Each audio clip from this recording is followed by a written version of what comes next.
All right, folks, this one's kind of a big one. It's a really big one, and it relates to Syria and what is going on right now amongst them and the Arab League. The Arab League is basically saying now that they are going to reinitiate Syria into the fold, and that's kind of a big deal because they have been separated from the Arab League since 2011. Now, why is that a big deal? Well, it's a big deal for several reasons.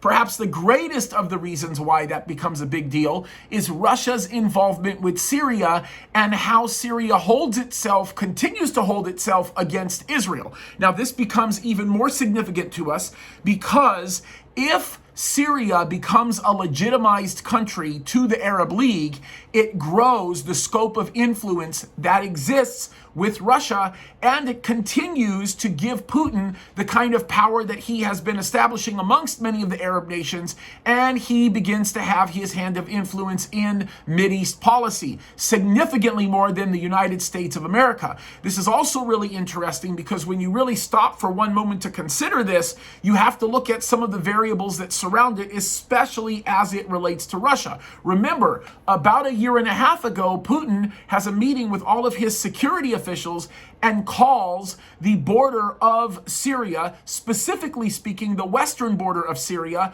Russian sovereign territory, right? He referred to it as the Russian border against Israel, and he also has a considerable amount of assets put into place in Syria to defend Syrian interests and, of course, Russian interests. Now, this also becomes significant because what that means is if Syria is legitimized to the Arab League, then the scope of influence that Syria has with respect to neighboring nations becomes expanded, and that means Russia has a bigger open door for what it does in those nations. Now, some of you might not recognize this, but this becomes even more consequential with respect to what's happening right now in the civil war with Libya and what's taking place over there. And we know that Russia is going to prevail in that. They have a significant investment in that civil war. And of course, when that happens, then we know those that are to the north, especially on the northern portion of the Mediterranean, are going to have a real problem on their hands.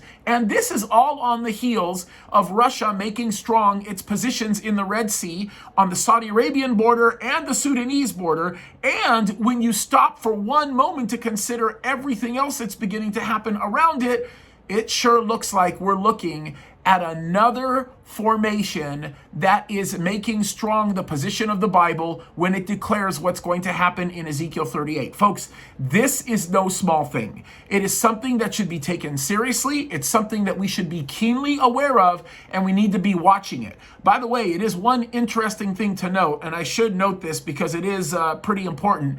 Guess what nation has been vocally adamant about Syria not becoming a member of the Arab League? You ready for this? The United States of America. Why? Because the United States of America is looking for an opportunity to pick a fight with Russia at every level and in every place. And I can tell you this right now. You keep messing around and you're about to find out, United States of America. I'm telling you that right now. It's not looking good and it's getting uglier by the moment, but we shouldn't be surprised because the Bible tells us to expect these things. Anyway, wanted to make a quick impromptu video to let you know what was going on. There you have it. We will be watching that, especially with these normalization agreements now developing between these Arab nations and Damascus. I think it's going to get very interesting. And one other reminder, right? Syria becomes inconsequential as well in Bible prophecy. It sort of becomes a stomping ground for Russia and the conglomerate of nations. So this is all interesting to look at. And undoubtedly, this is a Jordanian initiative as well. We'll analyze that a little bit more later, maybe in the live show that I do with Monkey.